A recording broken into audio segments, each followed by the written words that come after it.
अगर माता सावित्रीबाई फुले के बारे में बताऊं, महाराष्ट्र की धरती पर जिसने जन्म लिया और इस देश के अंदर जब देखा कि देश की महिलाएं, बहनें, माताएं,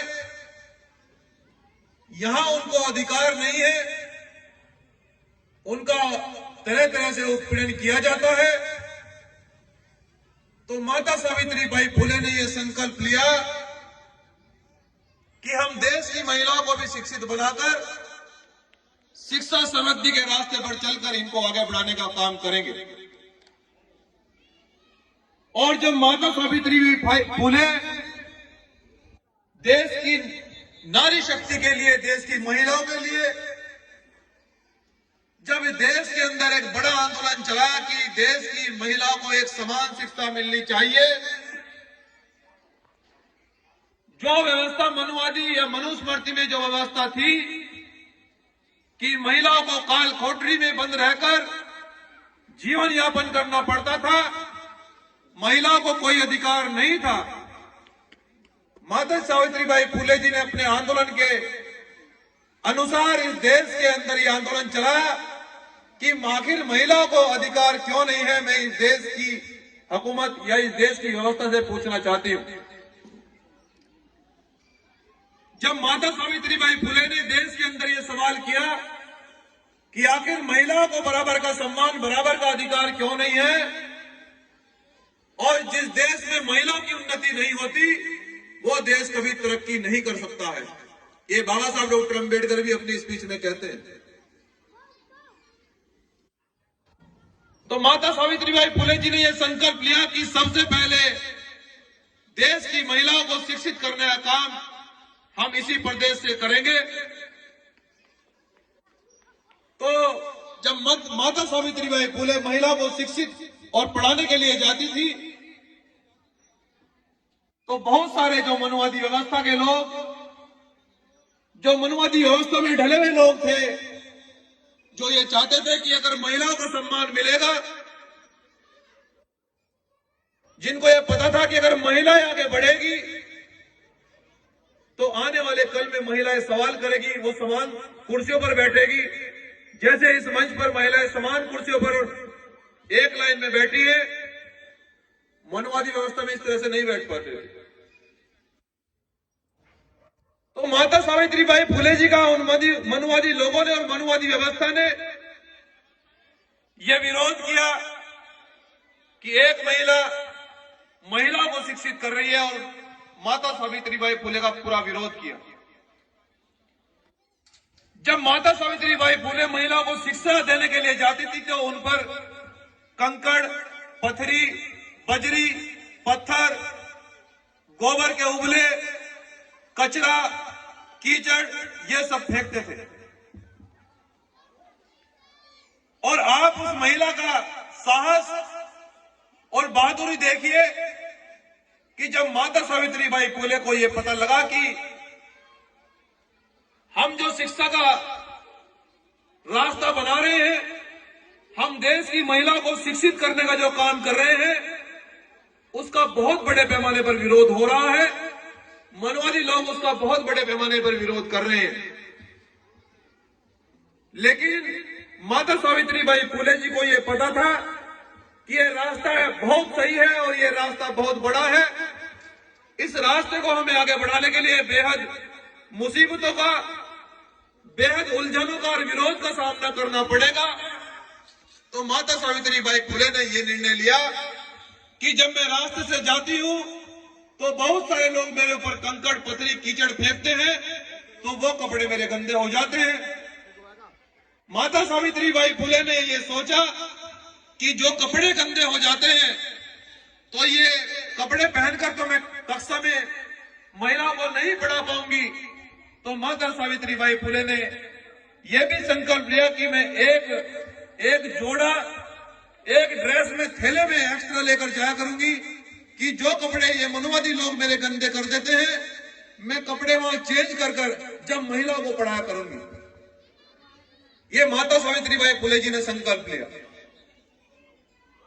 तो बहनों, माताओं, इस देश के महापुरुषों ने, इस देश के संतों ने, गुरुओं ने, आंदोलनकारियों ने जितने भी देश के अंदर उन्नति का रास्ता चुना है और देश की व्यवस्था को बदलने के लिए जो आंदोलन हुए हैं, कोई भी आंदोलन बिना विरोध के नहीं हुआ है।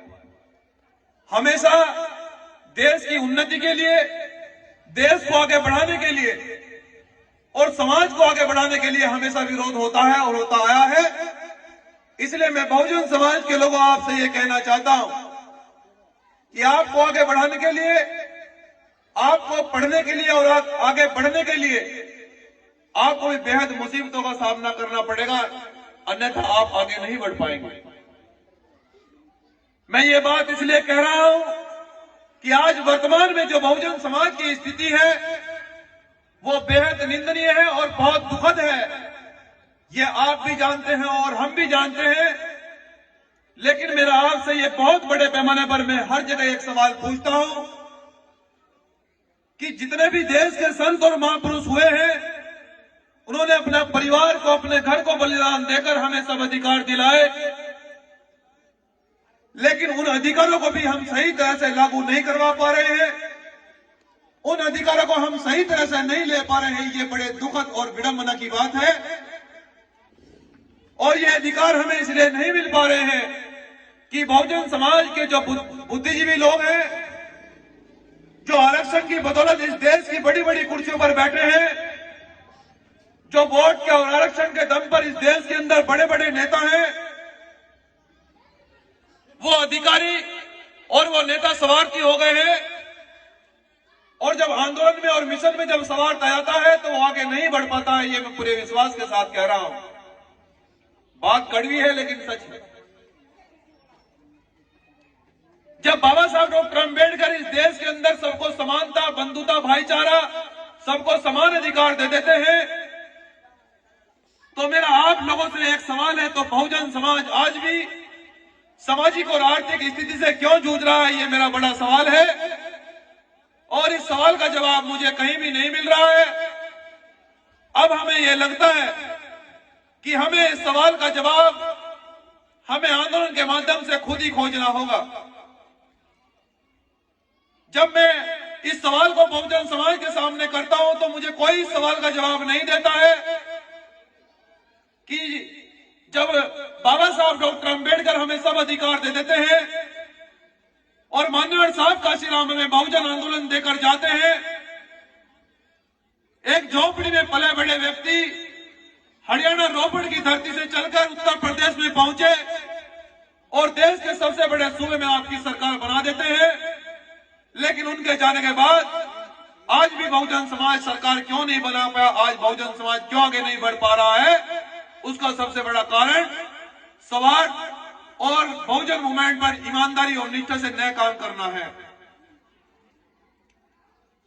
और अगर मैं शिक्षा की बात करूं, बहुजन समाज के लोगों, शिक्षा का स्तर आज बहुजन समाज में इस प्रकार से गिर गया है कि आज बहुजन समाज के युवाओं को, बच्चों को शिक्षा नहीं मिल पा रही है। उसका सबसे बड़ा कारण यही है कि आरक्षण को बिल्कुल समाप्त कर दिया गया है।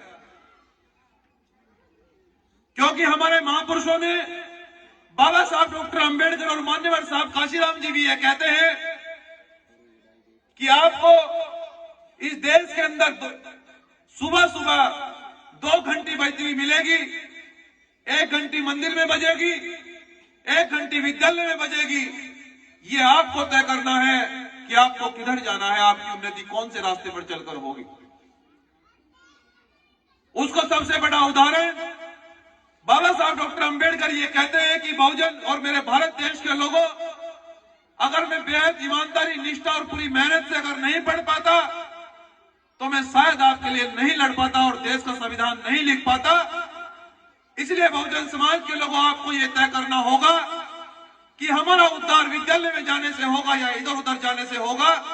यह आपको तय करना होगा।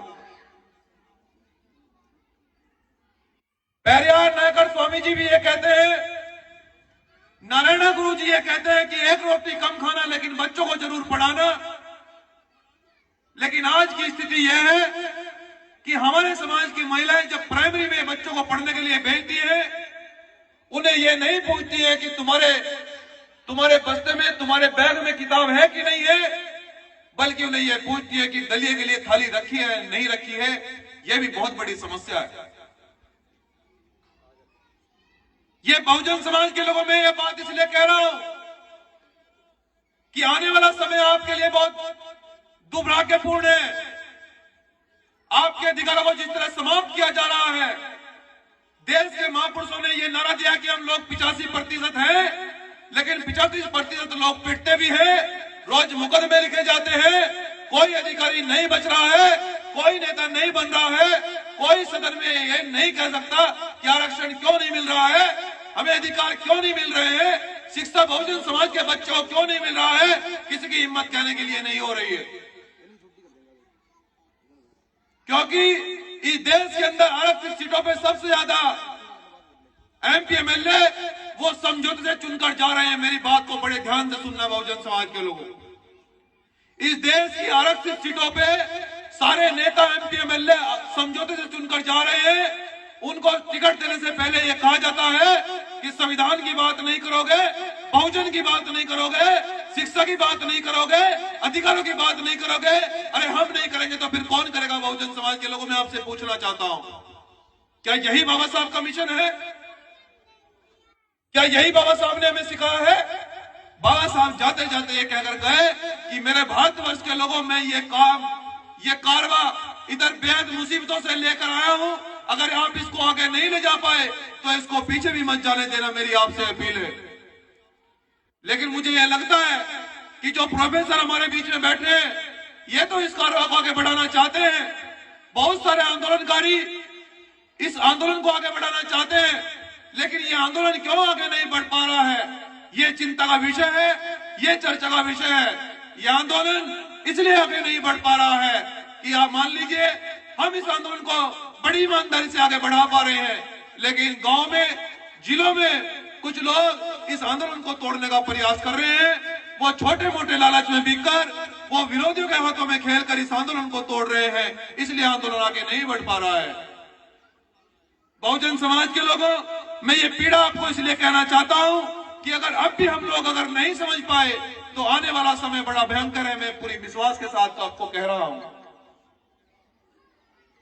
और बहुजन समाज के लोगों, जिस प्रकार से इस देश की व्यवस्था बनने जा रही है, चाहे वो SC ST OBC माइनॉरिटी का मामला हो, अभी देश के गृह मंत्री जी ने बयान दिया, आप जानते हैं।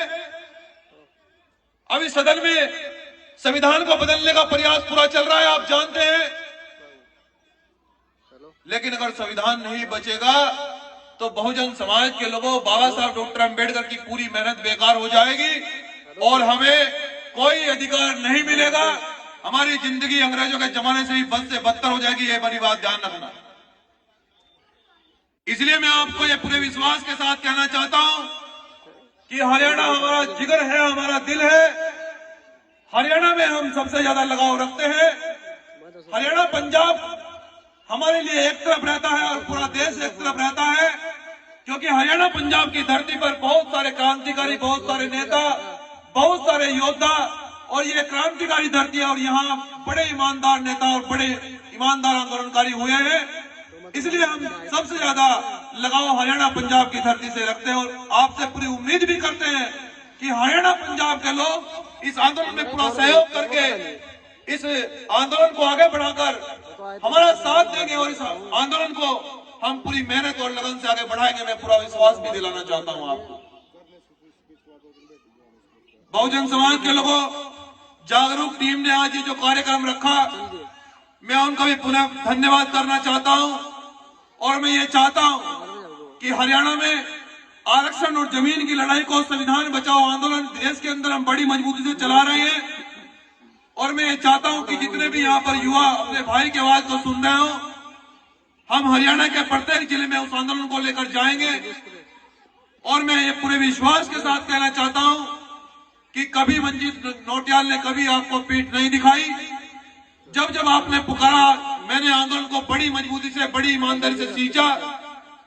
और मैं तो ये भी विश्वास दिलाता हूं, और मुझे ये लगता है कि जितनी संख्या में यहाँ पर भारी संख्या में महिलाएं बैठी हैं, मुझे ये भी लगता है कि अब इस आंदोलन में हमारी माताएं बहनें भी वो बढ़ चढ़कर हिस्सा लेंगी, वो सबसे आगे इस आंदोलन में रहेंगी कि सबको शिक्षा, सबको समानता। मैं पूरे विश्वास के साथ, ये पूरा विश्वास है कि अब महिला भी इस आंदोलन में आगे आएंगी। चलो देख लियो। बहुजन समाज के लोगों, मैं अपनी बात को अंतिम रूप देते हुए मैं ये कहना चाहता हूं कि आप लोग अगर ये छोटे छोटे जो बच्चे बैठे हैं, अगर ये नहीं पढ़ पाएंगे, अगर ये आंदोलन में अगर आप इनको नहीं भेजोगे, अगर हम ये सोचेंगे कि भगत सिंह पैदा तो हो लेकिन वो पड़ोसी के घर में हो, उससे क्रांति नहीं आएगी। अगर आप मां ये सोचेंगे आप कि बच्चा आंदोलन में जाकर मर सकता है, बच्चा आंदोलन में जाकर जेल जा सकता है, उसको उम्र कैद हो सकती है, अगर ये सोचेंगे तो कोई घर से नहीं निकलेगा। किसी को तो बलिदान देना पड़ेगा बाबा साहब डॉक्टर अंबेडकर और शहीद भगत सिंह की तरह, तब देश के अंदर क्रांति आएगी, तब देश आगे बढ़ेगा। क्योंकि मैं भी किसी माँ का बेटा हूँ, मैं भी किसी माँ का बेटा हूँ, मुझे भी किसी माँ ने भेजा है और ये कहकर भेजा है कि जा बेटा काम कर समाज के लिए। अगर सम्मान और स्वाभिमान के लिए, देश के सम्मान के लिए, बहुजन समाज के सम्मान के लिए अगर मृत्यु भी हो जाए तो मैं समाज के सामने गर्व से कहूंगी कि मेरा बेटा मामूली मौत नहीं मरा, वो देश और समाज के लिए शहीद हुआ है। जैसे शहीद भगत सिंह की मां सीना जोड़कर कहती है आज भी। जब शहीद आजम भगत सिंह को फांसी हुई तो मां रोने लगी। शहीद भगत सिंह ने कहा कि मां क्यों रो रही हो? मां कह रही कि बेटा जा रहा है, मां न रोए। कि मां नहीं, तेरा बेटा जा नहीं रहा है, शहीद हो रहा है। एक राष्ट्र पुरुष, एक भारत राष्ट्र के लिए तेरा बेटा शहीद हो रहा है और पूरा देश देखेगा है कि आज शहीद भगत सिंह पूरे देश के अंदर शहीद हो रहा है। भारत के सम्मान और स्वाभिमान के लिए बलिदान दिया जा रहा है। आज मुझे उस मां पर, मैं उस मां के चरण छूकर कि मुझे मां गर्व है आप पर कि आपने भगत सिंह बेटे को जन्म दिया, जिसकी वजह से आज हम आजाद भारत में जी रहे हैं। मां हमें ऐसे लाल तैयार करने हैं, हमें ऐसे लाल तैयार करने हैं जो समाज के लिए लड़े, समाज के लिए बलिदान दे। हमें ऐसे लाल तैयार नहीं करने कि जो लोग शराब पीकर ड्रामा करे समाज में, शराब पीकर बवाल करे समाज में, गांव में गाली गप्ताल करे। हमें ऐसे लाल तैयार नहीं करने। कुछ तो हमारे समाज में ऐसी भी महिलाएं, हमारी माताएं बहनें कि लड़का हो जाता है तो बड़ी खुश होती है और लड़की हो जाते रोने लगती है कि यार लड़का नहीं हुआ। मैं ये पूछना चाहता हूं कि अगर लड़की बड़ी होकर बहन कुमारी मायावती जी की जगह अगर मुख्यमंत्री बन जाए तो तब भी रहोगी क्या? तब भी रहोगी? अगर बहन जी की तरह कोई लड़की पैदा होकर मुख्यमंत्री बन जाए क्या तब भी रहोगी? नहीं रहोगी ना। तो उसका भविष्य के लिए सोचो, उसको इतनी शिक्षा दो, उसको इतना पढ़ाओ कि वो लड़के से ज्यादा लड़की पर गर्व हो कि आज हमारी बेटी ने हमारे देश के अंदर इतना नाम किया है, पूरे देश के अंदर हुकूमत बनाई है और गरीबों के लिए, वंचितों के लिए, मजदूर किसानों के लिए ईमानदारी से काम किया है। अपनी बेटी को इस तरह से पढ़ाओ। और अगर बेटा घर में पैदा हो जाए और वो बड़ा हो जाकर नालायक बन जाए तो क्या करोगे उस बेटे का? क्या करेंगे उस बेटे का? हमें ये भावना बदलनी होगी, हमें ये सोच बदलनी होगी माताओं बहनों। इसलिए मैं कहना चाहता हूं कि यहाँ अगर आप बहुजन समाज में सच में परिवर्तन चाहते हैं, अकेले मंजीत सिंह नौटियाल के बलिदान देने से कुछ नहीं होगा। जो हमारे प्रोफेसर मंच पर बैठे हैं, इनके बलिदान देने से कुछ नहीं होगा। घर घर से बाबा साहब को और संविधान को लेकर निकलना होगा। घर घर से कहना होगा कि मैं एक बेटे को अपने आंदोलन में भेजूंगी, मैं एक बेटे को अपने समाज के नाम पर तैयार करूंगी कि उसका एक काम बस एक ही होगा कि समाज की बात को सुनना, समाज के लिए लड़ना, संविधान की सुरक्षा करना। तब देश के अंदर परिवर्तन आएगा, तब देश के अंदर आपका राज आएगा, तब आपको अधिकार मिलेंगे। घर घर से बाबा साहब डॉक्टर अंबेडकर के जैसे लोग तैयार करने होंगे। अपनी बात को अंतिम रूप देते हुए बहुजन समाज के लोगों, पुणे माता सावित्रीबाई फुले जी की जयंती पर, माता फातिमा शेख जी की जयंती पर मैं पुणे नमन करते हुए और हरियाणा के लोगों से पूरा आश्वस्त और उम्मीद करता हूं और ये भी पूरी भरोसा दिलाता हूं, हमारे प्रोफेसर भी बैठे हैं कि मैं इस आंदोलन को बड़ी मजबूती से चलाऊंगा। आपके सम्मान में कोई कमी नहीं आने दूंगा। मजदूर किसानों के अधिकार के लिए फना हो जाएंगे, कोई सम्मान आपके आंदोलन में, आपके सम्मान में कोई कमी आने देंगे। बहुत बहुत धन्यवाद। जय भीम, जय भारत, जय हरियाणा, जय संविधान।